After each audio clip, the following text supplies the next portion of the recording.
Hi guys, welcome to Muppadi Training Academy. So நான் already வந்து 6th science வந்து 50 important questions வந்து book back questions போட்டிருந்தேன். So அதில் நீங்கள் வந்து படிச்சிருப்பீங்கன்னு நம்புகிறேன். ஸோ அதுலேருந்து தான் எனக்கு டெஸ்ட் கேட்கணும்னு சொல்லியிருந்தோம். ஸோ இந்த டெஸ்ட்டில் வந்து 20 கொஷின்ஸ் கேட்டிருக்கேன். ஸோ அந்த 50லேருந்து தான் 20 கேள்விகள் கேட்டிருக்கேன். உங்களால் எவ்வளோக்கு எவ்வளோ ஆன்சர் பண்ண முடியுமோ அவ்வளோக்கு டக்குன்னு ஆன்சர் கமெண்ட் பாக்ஸில் கமெண்ட் பண்ணுங்கள். யார் ஃபஸ்ட்டு 20 கொஷின்ஸ்க்குமே ஆன்சர் கமெண்ட் பாக்ஸில் ஒரே கமெண்ட்டில் நான் ஞாபகம் வச்சுக்கோங்க, ஒரே கமெண்ட்டில் 20 கொஷினுக்குமே ஆன்சர் யார் வந்து கமெண்ட் பண்ணுறீங்களோ கரெக்டாக அவங்களுடைய ஆன்சர் வந்து பின் பண்ணி வைக்கப்படும். ஸோ நெக்ஸ்ட் ஞாபகம் வச்சுக்கோங்க, இந்த 20 கொஷின்றது உங்களுடைய வேகத்தை செக் பண்ணுறதுக்கு தான், எந்த அளவுக்கு நீங்கள் ரீகால் பண்ணி வேகமாக எடுத்துகிட்டு வரீங்கன்றது தான். ஸோ வேகமாக பண்ண ட்ரை பண்ணுங்கள், ஏன்னா நமக்கு இதெல்லாம் ரொம்ப முக்கியமான ஒரு கொஷின்ஸ். ஸோ போயிடலாங்களா டெஸ்ட்டுக்குள்ளே? Okay, don't waste my time, டெஸ்ட்டுக்குள்ளே போயிடலாம். சரி, ஃபர்ஸ்ட் கொஷின், வேகத்தின் அலகு. வேகத்தின் அலகு, அதாவது நான் ஆல்ரெடி சொல்லியிருந்தேன் ஸ்பீடு, அதோட வந்து யூனிட் என்னன்னு கேட்டிருந்தேன். ஸோ ஏ மீட்டர், பி வினாடி, C kilogram, D metre by வினாடி. இதை நான் எக்ஸ்பிளைனும் பண்ணியிருப்பேன். ஸோ அதுக்கேற்ற மாதிரி ஒழுங்காக ஆன்சர் பண்ணுங்கள், நல்லபடியாக ஆன்சர் பண்ணுங்கள். ஓகே, ஸோ செகண்ட் கொஷின், கீழ்கண்டவற்றுள் சரியான தொடர்பினை தேர்ந்தெடு. கீழ்கண்டவற்றுள் சரியான தொடர்பினை தேர்ந்தெடு. வேகம் இஸ் ஈக்குவல் டு தொலைவு இன்டு காலம், ஏ ஆப்ஷன். பி ஆப்ஷன், வேகம் இஸ் ஈக்குவல் டு தொலைவு பை காலம். சி ஆப்ஷன், வேகம் இஸ் ஈக்குவல் டு காலம் பை தொலைவு. டி ஆப்ஷன், வேகம் இஸ் ஈக்குவல் டு ஒன்றின் கீழ் தொலைவு இன்டு காலம். ஸோ இது நாலத்தில் எது வந்து சரியான தொடர்புன்றதை வந்து நீங்கள் வந்து ஒழுங்காக ஆன்சர் பாக்ஸில் கமெண்ட் பாக்ஸில் கமெண்ட் பண்ணுங்கள். நெக்ஸ்ட் தேர்ட் கொஷின், குளம் டேஷ் வாழிடத்திற்கு உதாரணம். குளம் வந்து எந்த வாழிடத்துக்கு உதாரணம்? ஏ கடல், பி நன்னீர் வாழிடம், சி பாலைவனம், டி மலைகள். ஸோ எதுன்றது மறக்காமல் கமெண்ட் பாக்ஸில் கமெண்ட் பண்ணுங்கள். ஃபோர்த் கொஷின், நம் உடலின் தசைகளின் உருவாக்கத்திற்கு டேஷ் தேவைப்படுகிறது. நம் உடலின் தசைகளின் உருவாக்கத்திற்கு டேஷ் தேவைப்படுகிறது. ஏ கார்போஹைட்ரேட், பி கொழுப்பு சத்து, டி சி புரதம், டி நீர். இதில் எது நம்ம தசை உருவாக்கத்திற்கு தேவைப்படுதுன்றதை கரெக்டாக எழுதுங்க. So fifth question, scurvy dash குறைபாட்டினால் உண்டாகிறது. ஸ்கர்வி டேஷ் குறைபாட்டினால் உண்டாகிறது. A vitamin A, B vitamin B, C vitamin C, D vitamin D. இதுக்கு ஒரு க்ளூ கூட கொடுத்துருங்க, ஸ்கர்வி அப்படின்ற பேரை வச்சு தான் கொடுத்துருப்பேன், ஒழுங்காக லிசன் பண்ணி எழுதுங்க. அடுத்தது, பாக்டீரியா ஒரு சிறிய டேஷ் நுண்ணுயிரி ஆகும். பாக்டீரியா ஒரு சிறிய டேஷ் நுண்ணுயிரி ஆகும். A prokaryotic, B eukaryotic, C protozoa, D செல்லற்ற நுண்ணுயிரி. ஸோ எதுன்றதை கமெண்ட் பாக்ஸில் மறக்காமல் கமெண்ட் பண்ணுங்க. அடுத்தது ஹீட், வெப்பத்தின் அலகு கேட்டிருக்கேன். So A newton, B joule, C volt, D Celsius. இதில் எது கரெக்டான ஆன்சர்ன்றதை மறக்காம கமெண்ட் பாக்ஸில் கமெண்ட் பண்ணுங்க. அடுத்தது, வேதியாற்றலை மின்னாற்றலாக மாற்றக்கூடிய சாதனத்தின் பெயர் என்ன? எய்த் கொஷின், வேதியாற்றலை மின்னாற்றலாக மாற்றக்கூடிய சாதனத்தின் பெயர் என்ன?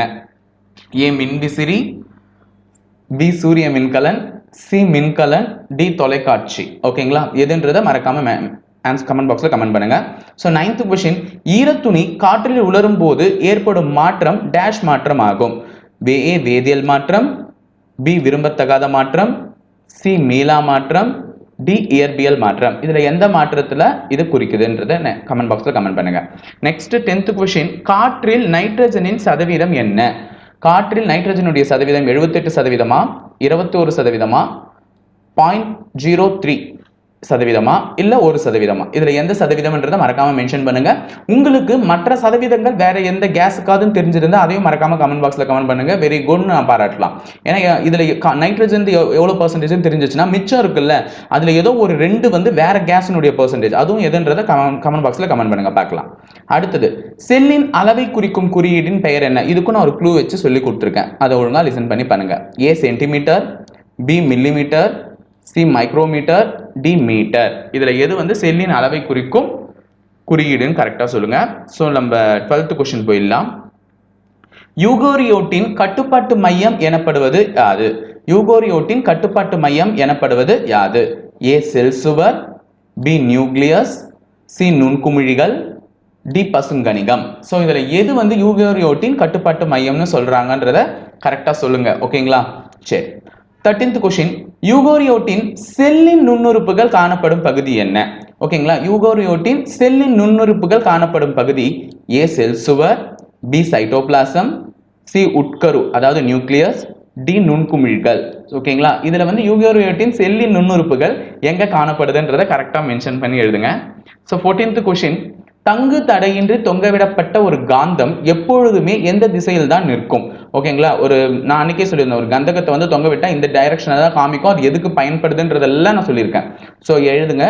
ஏ வடக்கு கிழக்கு, பி தெற்கு மேற்கு, சி கிழக்கு மேற்கு, டி வடக்கு தெற்கு. ஓகேங்களா? இதுல எது கரெக்டான ஆன்சரோ அதை கமெண்ட் பாக்ஸ்ல மறக்காம கமெண்ட் பண்ணுங்க. ஓகேங்களா? 15th கொஸ்டின், உலகில் உள்ள மொத்த நீரில் 97% டேஷ் ஆகும்.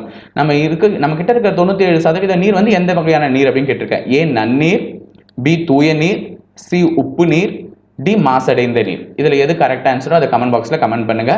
ஸோ 16th கொஸ்டின், பீனால் என்பது என்னன்னு கேட்டிருக்கேன். ஏ கார்பாலிக் அமிலம், பி அசிட்டிக் அமிலம், சி பென்சோமிக் அமிலம், டி ஹைட்ரோகுளோரிக் அமிலம். இதுல எது கரெக்ட் ஆன்சரோ அதை மறக்காம கமெண்ட் பண்ணுங்க. நெக்ஸ்ட், தாவரங்களின் மகரந்த சேர்க்கைக்கு உதவும் பறவையின் பெயர் என்ன? இது ஒரு முக்கியமான கொஸ்டின் கேட்டிருக்காங்கன்னு சொல்லியிருந்தேன். அதை மறக்காம கமெண்ட் பாக்ஸ்ல கமெண்ட் பண்ணுங்க. ஏ வாத்து, பி கிளி, சி ஓசனி சிட்டு, டி புறா. ஓகேங்களா? நெக்ஸ்ட், பின்வருவனவற்றுள் எது வைட்டமின் சி குறைபாட்டை போக்குகிறது? ஏ நெல்லிக்காய், பி துளசி, சி மஞ்சள், டி சோற்று கற்றாழை. இதுல எது கரெக்டான ஆன்சர்ன்றதை கமெண்ட் பாக்ஸ்ல கமெண்ட் பண்ணுங்க. இந்தியாவின் தேசிய மரம் எது? ஏ வேப்பமரம், பி பலாமரம், சி ஆலமரம், டி மாமரம். ஓகேங்களா? லாஸ்ட் கொஸ்டின், இயற்கை ஒட்டும் பொருள் டேஷில் இருந்து தயாரிக்கப்படுகின்றது. ஏ புரதங்கள், பி கொழுப்புக்கள், சி ஸ்டார்ச், டி வைட்டமின்கள். ஸோ இந்த 20 கொஸ்டினுக்குமே கரெக்டான ஆன்சரை கமெண்ட் பாக்ஸில் கமெண்ட் பண்ணுங்க. ஸோ இது நம்ம பிசிக்கு எடுத்து வைக்கக்கூடிய முதல் ஸ்டெப். இதுக்கு மேலேயும் நிறைய ஸ்டெப்ஸ் எடுத்து வைக்க போகிறோம், எல்லா டெஸ்ட்டும் எழுதி.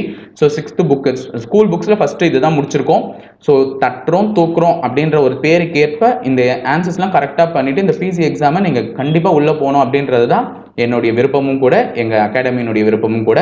ஸோ நல்லா எக்ஸாம்ஸ் பண்ணுங்கள். ஸோ உங்கள் ஆன்சர் பாக்ஸில் மறக்காமல் கமெண்ட் பாக்ஸில் கமெண்ட் பண்ணுங்கள். இது மேலும் உங்கள் ஆதரவை தெரிவிங்க. இதுக்கு மேலேயும் கொஸ்டின்ஸ் வந்துட்டு தான் இருக்கும்.